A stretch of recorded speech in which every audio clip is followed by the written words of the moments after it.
Jack comes at the Metro Court pool, where Carly is preparing for a private party. He confesses that he is the client who reserved the pool exclusively for them. Are Carly and Jack officially together? Carly and Jack take a plunge in the pool and sip champagne. Carly inquires as to what she owes this surprise. Jack acknowledges they haven't spent much time together recently, and he misses her. She admits she has missed him and they kiss. Carly inquires about his current situation, knowing that he is unable to provide specifics. He tells that he is dealing with a difficult problem but it is progressing. He asks Carly what is going on in her life. Carly informs him about Sasha leaving town with Daisy, and she and Michael are devastated since they don't know whether they'll see them again. Carly explains that Sasha believes someone is targeting Daisy, and tells him about the events that occurred. She can't blame Sasha for wanting to protect the baby after what she's been through, but it's killing her and Michael. She admits she wanted to call him to fix everything, but Daisy could have been targeted because of Sunny, so she didn't want their worlds to collide. Furthermore, he has broken the rules for her several times, and she does not want to appear to be taking advantage of him. She claims he is enough for her as is, and he does not need to suddenly solve all of her problems. Jack believes if something is wrong, she should come to him, even if all he can do is listen. Jack has to check in at work, departs and returns but is unable to tell her what is going on. He understands that not being able to share his work with others is probably why he has never attempted to have a personal life of his own. However, simply being with her, even if he can't say anything, helps. They kissed again. Vaughn sets Joss straight. Vaughn and Joss arrive at Jack's office and discover it is empty. Vaughn says Jack has probably taken the afternoon off, and Joss assumes he is with her mother. She yells that it must be against policy to date an agent's mother. He advises she should drop it, that making waves for your boss leads to a boring desk job. He warns her not to go up against Jack. He went from serving a prison sentence to becoming the WSB chief, and he wields enormous power. Joss asks, "So you're telling me Brennan can do whatever he wants and get away with it?" Vaughn says Brennan is the best boss he's ever had, and he's saved him more time than he can remember. If she wants to work for the WSB, she does not want Jack as an enemy. Will Anna or Dante tell Carly about Joss? Anna tells Dante in her office that she believes Jack recruited Joss to work as a WSB agent, and that Vaughn is her partner. Dante cannot believe his younger sister is a spy, but Anna claims she was recruited when she was younger than Joss. She claims Joss is the ideal agent because no one would suspect a college student of being a spy. Anna observes that Brennan has an eye for talent, and after speaking with Carly earlier, she is confident that Joss has been sent to monitor Dalton and whoever he works for. Dante wonders how Brennan could have drawn Joss in. Anna responds, "With Cyrus Renault." Joss was desperate to prove Cyrus killed Dex, so she went to considerable measures to conduct her own investigation. Brennan may have observed her drive, and she wonders whether he was helping her pursue Cyrus. That would have provided Jack with an opportunity to test her, and she always had leads that a civilian would not have. Dante despises the idea that Brennan exploited Joss' grief to turn her into an agent. Anna recalls feeling alone in the world and studying dance when she was recruited, but she knew there was more out there for her.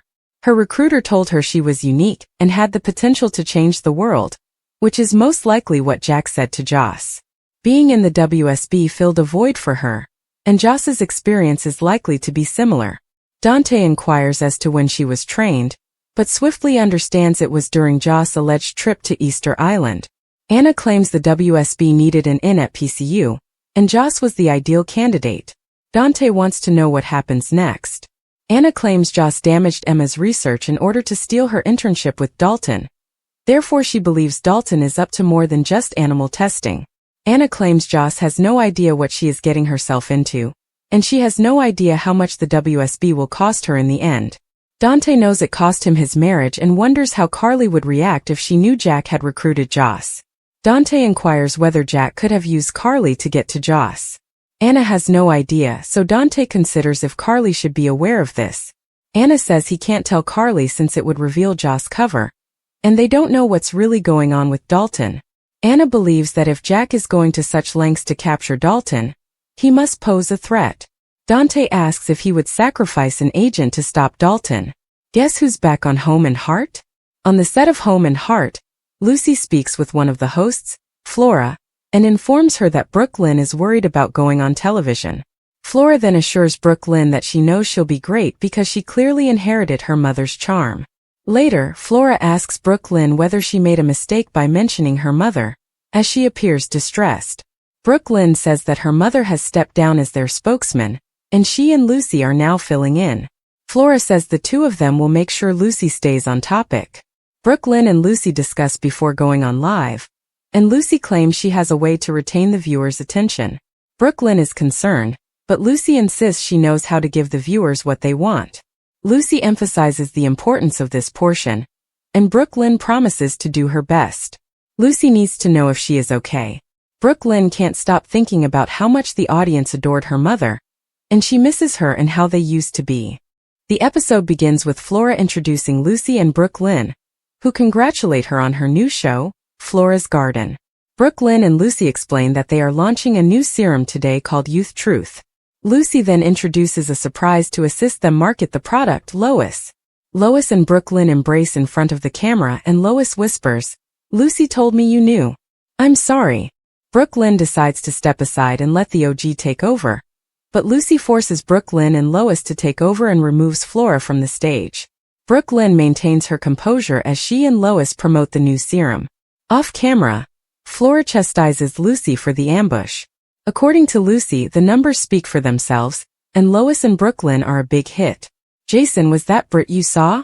In Paris, Jason informs an airline attendant that he needs to board the plane before it takes off, and talk with the passenger.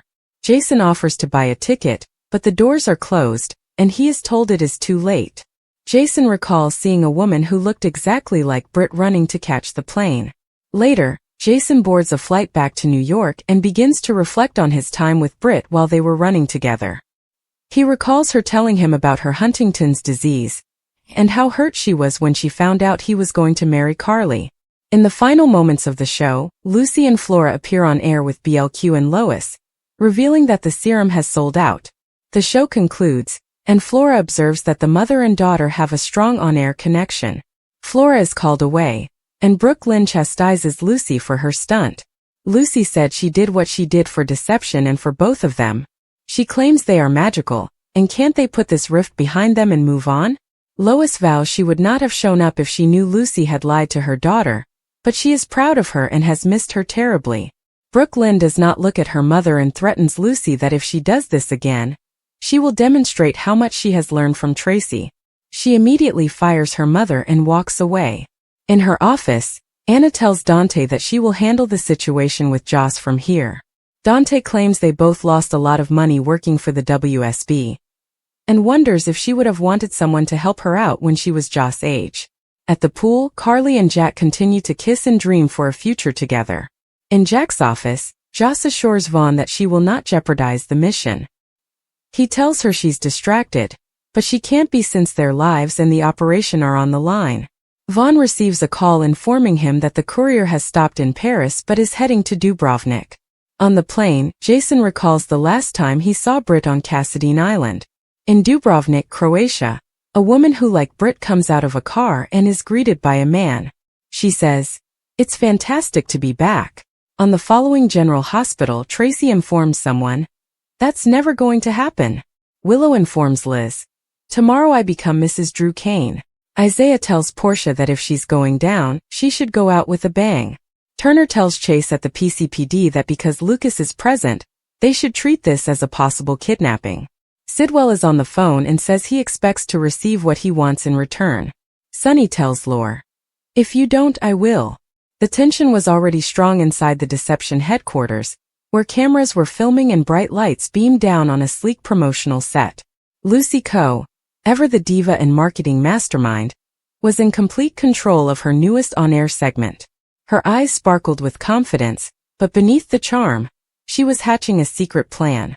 Brook Lynn Quartermain, who had recently been promoted to a more public position in the firm, was completely ignorant that she was stepping into a trap.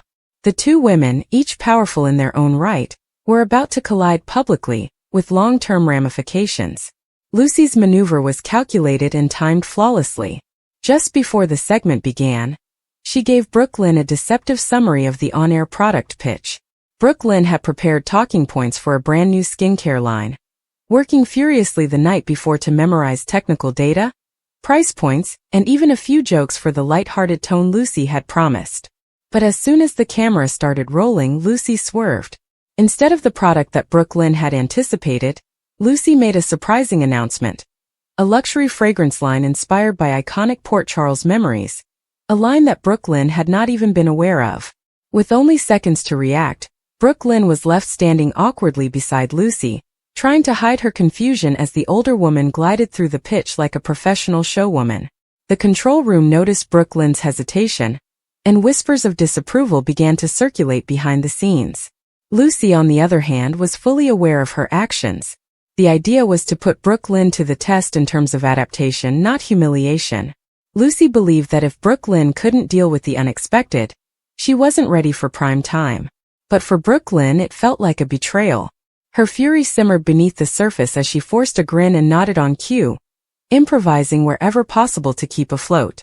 When the camera stopped filming, she turned to Lucy with fire in her eyes. "You ambushed me," Lynn hissed, keeping her voice low. Lucy, unaffected, simply smiled. "No, darling.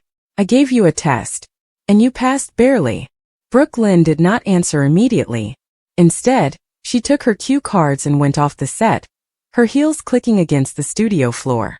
Her pride had been injured, and she was unsure whether she could forgive Lucy so lightly. But deep down she understood. In the high-stakes world of deception, quick thinking and resilience were essential survival abilities. Still, Lucy had made her appear unprepared in front of the entire audience, and that was a wound that would not heal quickly. Meanwhile, across town, another story was developing that had the potential to upset Port Charles in an entirely new way. At General Hospital, a secret patient file sparked a frenzy of speculation. Elizabeth Weber was studying lab results when she came upon a strange name linked to a long-dormant chart, Britt Westbourne's. She blinked, double-checked, then looked again. It wasn't only Britt's file. There was a secondary name attached, marked with a confidential paternity hold. The second name was obscured in part by administrative red tape, but Elizabeth was able to trace it to a donor registry linked to the hospital's fertility study. Later that day, during a brief encounter with Brad Cooper, Elizabeth brought up the file cautiously. Brad appeared stunned. "You're not supposed to be seeing that," he said quietly. "I didn't go looking," she said. "It was mistakenly flagged. But it is genuine, right?" Brad paused before nodding. "There's something in there. A connection between Britt and someone nobody expected. That file has been buried for years." Back at Metro Court, Maxie Jones became aware of Lynn's terrible on-air incident and attempted to contact her. She texted Lynn a simple message. "Lucy has been doing that trick for years. Do not let it get to you." Lynn saw the message but did not reply. Instead, she found herself drawn to a quiet corner of the Quartermain estate, sitting on the garden bench that Lila used to enjoy. She needed some peace to think things through. She reflected on how much she'd already given up to prove herself, including stepping away from music, dealing with Chase's complicated career, and navigating her family politics. Lucy's new test felt like one too many. Was she truly cut out for the world of fashion and product pitches? Or had she made a terrible mistake by attempting to follow in her mother's footsteps? She sighed and leaned back, looking up at the sky, unsure of her next move. But Lucy was not done. Later that evening, she gave Lynn a gift basket with a handwritten letter reading, "You kept your cool. That was all that I needed to see. Welcome to the major leagues." Lynn was unsure whether she felt congratulated or patronized. She placed the note into her handbag anyhow. Perhaps this was just part of the climb. It takes a few knocks to become a Quartermain powerhouse. Back in the hospital, Elizabeth wasn't the only one looking around. Sam McCall, ever the detective, had overheard the hushed exchanges between Brad and Elizabeth. Curious, she began her own quiet search through the hospital's less secure archives, following some digital clues Britt had left behind years ago. She then discovered something strange. An old voicemail from Britt had been preserved on the hospital server, and had apparently never been removed. The note was brief but direct. "If anything happens to me, tell him the truth. He deserves to know." Sam repeated the message 3 times, attempting to isolate the voice intonation. Who is him? A lover? A child? She was aware that Britt had experienced great trauma before to her tragic death. But this message hinted at a hidden truth, a secret that had been kept buried. She relayed the message to Spinelli, who assisted her with audio comparisons. After several hours of research, he looked up from his laptop, pale-faced. Sam, I think I know who Britt meant. Sam leaned forward, tense. Tell me. Spinelli swallowed. It matches a pattern she used when talking about Jason Morgan. Sam didn't see it. Jason. I think Britt was going to tell Jason he had a child. The words hit like a blow. The ramifications were immense. If this were true, Jason would have a child out there that he was unaware of. And if that child had inherited any of Britt's furious intelligence or Jason's calm strength, they might already be walking about Port Charles unaware of their legacy. Sam felt a variety of feelings, including sadness, protectiveness, and even fear. She couldn't just say this. It needed to be validated. But she knew one thing. This secret would not remain buried indefinitely. Too many threads have already unraveled. As the episode progressed, the various storylines became increasingly interconnected. Despite the ambush, Lynn began to prepare herself for what lied next. She was not going to let Lucy or anybody else push her aside again. She wrote a proposal to co-host the upcoming Deception launch, this time on her terms, and emailed it directly to Sasha and Maxie. She wasn't going to play backup anymore. At the hospital, Elizabeth called Terry Randolph privately. She reported her findings and requested a confidential meeting. If Britt did have a child with Jason Morgan, they wanted to know where that child was, if only for medical reasons. Terry agreed to meet that night, and the two women sat silently in her office, doors locked, going over every detail. Down the hall, Sam faced Brad once more. This time she did not sugarcoat it. How long did you know? She inquired. Brad exhaled. Since before Britt died. She did not want anyone to know. Said it would destroy too many lives. Too bad, Sam replied. Those lives are already changing. The air at Port Charles became heavier toward the end of the day. Lucy proceeded to plan her next big deception move, completely ignorant of the tempest she had unleashed in Lynn's head. Lynn suddenly fired up, started planning late-night rehearsals and strategy sessions. She would no longer be a pawn. She was ready to take charge. Britt's child existed somewhere in the city, perhaps working at a coffee shop, training at the boxing gym, or perhaps graduating from high school. They are unaware of their link to a lineage of power, danger, and secrets. But the truth was coming whether they were prepared or not. Dana Leslie Thomas is getting some criticism from Beyond the Gates fans. Is she becoming the female counterpart of Drew Kane from General Hospital? Continue reading to learn what fans are saying and why. Leslie faces backlash. The sarcastic comments began when Tamara Tooney shared clips from CBS concerning part of the show's content. It revealed something about the Articulates reunion tour. The BTG actress captioned her Instagram post, "Dramatic notes indeed. Is everyone caught up?" Her hashtags included #BeyondTheGates, #CBS, #Paramount+. Well, the video revealed that the narrator remarked, "A musical celebration. Hit some dramatic notes." In the film, fans saw Dana Leslie Thomas arriving, and other cast members were discussing about it. What the hell was she thinking coming here?